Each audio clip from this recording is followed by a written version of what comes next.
और खबर भोपाल से, जहां पर ट्विशा का अंतिम संस्कार अब से कुछ देर बाद होगा। भोपाल के ही भदभदा शमशान घाट पर शाम 5 बजे का वक्त परिवार वालों की तरफ से दिया गया है और अंतिम यात्रा की ये तैयारियां इन तस्वीरों के जरिए आप देख सकते हैं। भोपाल एम्स की ये तस्वीरें हैं जहां पर दूसरी बार ट्विशा की बॉडी का पोस्टमार्टम हो चुका है।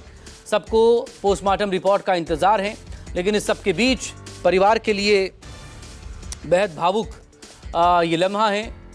पूरा परिवार इस वक्त गम में डूबा है। एक तरफ बेटी की मौत, लेकिन बेटी की मौत को लेकर कई सवाल परिवार के सामने हैं। लंबे संघर्ष के बाद एफआईआर दर्ज हुई, पति की गिरफ्तारी हो चुकी है। इस सब के बीच दोबारा पोस्टमार्टम डेड बॉडी का हो चुका है। अब से कुछ देर बाद ये अंतिम यात्रा शुरू होगी भोपाल एम्स से, जो भदभदा शमशान घाट पर पहुंचेगी और वहीं ट्विशा का अंतिम संस्कार होगा पूरे धार्मिक रीति रिवाजों के साथ। इस सबके बीच पूरा परिवार, तमाम रिश्तेदार भोपाल पहुंचे हुए हैं। बॉडी अब परिजनों को सौंप दी गई है। दो तस्वीरें इस वक्त आपके सामने न्यूज़ 24 पर। पहली तस्वीर में अर्थी सजी है और दूसरी तस्वीर में ट्विशा की बॉडी को लेकर बाहर आते हुए परिजनों को आप देख सकते हैं। विपिन श्रीवास्तव मेरे सहयोगी हमारे साथ लगातार बने हुए हैं। तस्वीरें भी लगातार भोपाल एम्स से आप देख पा रहे होंगे। ट्विशा शर्मा की मौत की खबर के बाद से ही परिवार लगातार इसको लेकर सवाल करता रहा।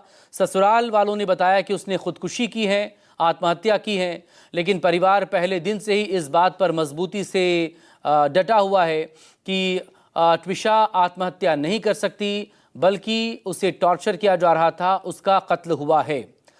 पति समर्थ सिंह पुलिस की गिरफ्त में हैं। सास, जो कि खुद एक रिटायर्ड जज हैं, वो अग्रिम जमानत पर बाहर हैं। इस सब के बीच तमाम सवाल हैं। पोस्टमार्टम रिपोर्ट को लेकर भी सवाल था, परिवार को संदेह था, लिहाजा वो कोर्ट पहुंचे। डेड बॉडी का दोबारा पोस्टमार्टम हो चुका है, रिपोर्ट का इंतज़ार किया जा रहा है। और ये तस्वीरें दो आपके सामने लगातार भोपाल से इस वक्त न्यूज़ 24 पर आप देख सकते हैं। विपिन श्रीवास्तव अपडेट आपसे चाहेंगे। डेड बॉडी अब हैंडओवर कर दी गई है परिवार को, और परिवार एक तरफ बेटी की डेड बॉडी, दूसरी तरफ उसे इंसाफ की लड़ाई, उसके लिए एक बहुत मुश्किल वक्त है ये।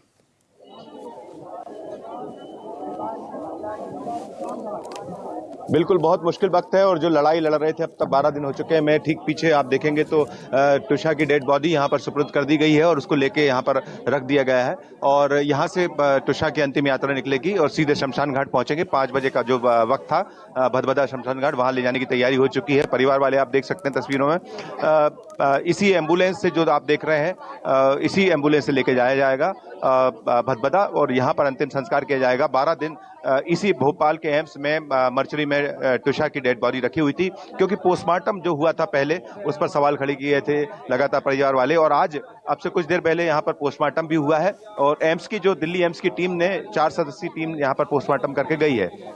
आप देखिए जो तैयारियां हो चुकी हैं अंतिम यात्रा की, अर्थी निकलने की, वो यहाँ पर आप देख रहे हैं कि जो ट्विशा के भाई हैं हर्षित, वो सामने उनके पिता और तमाम जो परिवार के लोग हैं वो आपको नजर आ रहे हैं सामने। और आपको बता दें कि अब यहाँ से अब अगली लड़ाई जो शुरू होगी वो होगी ट्विशा के परिवार वालों की, क्योंकि उनको न्याय की बात लगातार करते हैं। अब दूसरी पोस्टमार्टम रिपोर्ट कल तक आने का अनुमान है कि दूसरी पोस्टमार्टम रिपोर्ट आ जाएगी, लेकिन पहली पोस्टमार्टम रिपोर्ट पर सवाल थे। तो दूसरी बात यह है कि सुप्रीम कोर्ट में जिस तरह से कल सो मोटो लेकर सुप्रीम कोर्ट में भी कल सुनवाई होनी है, मध्य प्रदेश हाईकोर्ट में भी गिरिबाला सिंह जो उनकी सास है उनको लेकर सुनवाई होनी है। तो ये सारी बातें बताती हैं कि गिरिबाला सिंह को लेकर जो अग्रिम जमानत है उसको भी चैलेंज किया गया है। आपको बता दें कि एक तरफ जहां समर्थ जो है ट्विशा का जो पति है समर्थ, वो अभी 7 दिन की पुलिस रिमांड पर है और 7 दिन की पुलिस रिमांड में जो पुलिस एसआईटी है जो उससे अलग अलग तरह के जो सवाल करने की शुरुआत हो चुकी है। रिक्रिएशन भी होगा, रिक्रिएशन की शुरुआत आज शाम को हो सकती है या फिर कल से शुरू किया जाएगा। अभी की स्थिति में देखा जाए तो बड़ा ही गमगीन माहौल है।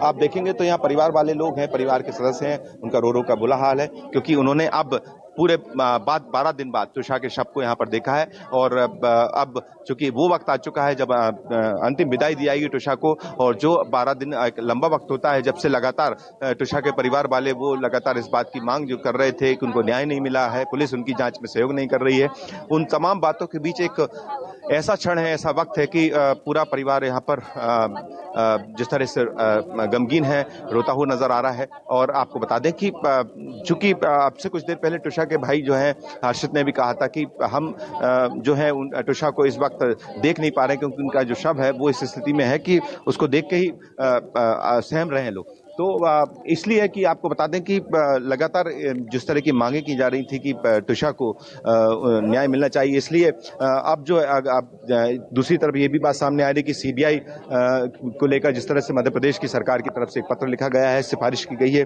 उस मामले में सीबीआई अब आगे का एक्शन ले सकती है, सीबीआई का इस मामले की जांच करेगी। ये तमाम सवाल अभी बने हुए हैं। सुप्रीम कोर्ट जो सो मोटो ले चुका है, उस मामले में आगे क्या होगा, क्योंकि अभी की स्थिति में आपको बता दें कि गिरिबाला सिंह की जो अग्रिम जमानत की वजह से गिरिबाला सिंह जो है तुषा की सास, वो पूर्व जज, वो अभी आरोपी हैं, लेकिन अभी अगर अग्रिम जमानत का अगर फैसला आता है तो इसके बाद जो है गिरिबाला सिंह की भी गिरफ्तारी होगी, पूछताछ फिर शुरू होगी। आपको बता दें कि पुलिस ने, कमिश्नर ने भी इस बात के कहा था कि जो है गिरिबाला सिंह उनका सहयोग नहीं कर रहे हैं, 3 नोटिस का जवाब नहीं दे रही हैं, और इसलिए अब इस पूरे मामले में देखा जाए तो अब पुलिस का एसआईटी की जांच को अब तेजी से किया जाएगा। और अभी भी परिवार वालों को लगता है कि अगर जो एसआईटी जो जांच कर रही है उसको उस पर कहीं कहीं निष्पक्ष होनी चाहिए, क्योंकि जिस तरह से 12 दिन का एक लंबा वक्त निकल चुका है। 12 तारीख की देर रात तुषा का जो यहाँ पर भोपाल के में गिरिबाला सिंह के घर में, जो कि ससुराल है, यहाँ पर उन्होंने फांसी लगा ली थी, और इसके बाद से इस तुषा के परिवार वालों को संदेह था कि ये खुदकुशी नहीं बल्कि हत्या है, और लगातार तुषा को प्रताड़ित भी किया जा रहा था। तो इसलिए यहाँ से पूरा मामला हाई प्रोफाइल बना, क्योंकि गिरिबाला सिंह पूर्व जज रह चुकी हैं, जो समर्थ जो है वो वकील भी है। तो ऐसी स्थिति में लगातार इसे जुडिशियल पावर की बात की जाए या फिर पुलिस पावर या फिर प्रशासनिक पावर का ही इस्तेमाल करने का हवाला देते हुए पूरे परिवार ने, तुषा के परिवार ने लगातार इस लड़ाई को लड़ा और इस पूरे मामले में मांग की। और अभी आप देखेंगे तो अब ये देखना होगा कि जिस तरह से सुप्रीम कोर्ट, सबसे बड़ी बात है कि सुप्रीम कोर्ट का सो मोटो लेना, सुप्रीम कोर्ट अगर सो मोटो लेकर इस पूरे मामले की सुनवाई अब कल से शुरू करेगा तो एक आगे के जो सच है वो सामने आएगा, क्योंकि सवाल बहुत सारे बने हुए हैं। जिस तरह से तुषा के परिवार वाले जो आरोप लगा रहे हैं, उसके बाद यही सवाल बने हुए कि आखिरकार क्या वाकई में तुषा ने खुदकुशी की थी या फिर तुषा की हत्या हुई है। ये तमाम सवाल अभी बने हुए, लेकिन इस बीच में एक दुख का पल जो हम देख रहे हैं भोपाल के एम्स की मर्चुरी का, जहां पर आप देखेंगे तो जो परिवार लगातार इस पूरी लड़ाई को 12 दिन से लड़ रहा था, 12 तारीख को तुषा की मौत होती, इसके बाद से परिवार के लोग यहीं पर भोपाल में रह रहे थे, चाहे उसके पिता हों या पूरे परिवार के सदस्य, भाई, सब यहाँ पर रह रहे थे। और लगातार अभी हमारी सुबह भी अभी बात हुई थी, तुषा के जो भाई हैं। ठीक विपिन, बहुत शुक्रिया तमाम डिटेल के लिए। इससे पहले परिवार ने एक इमोशनल नोट भी शेयर किया था कि कैसे मृत्यु के बाद 13वें दिन तक सारे संस्कार हो जाते हैं, 13वीं हो जाती है, लेकिन 12 दिनों बाद आज वो अपनी बेटी को अंतिम विदाई देंगे। बहरहाल एक नज़र इस वक्त की हेडलाइंस पर।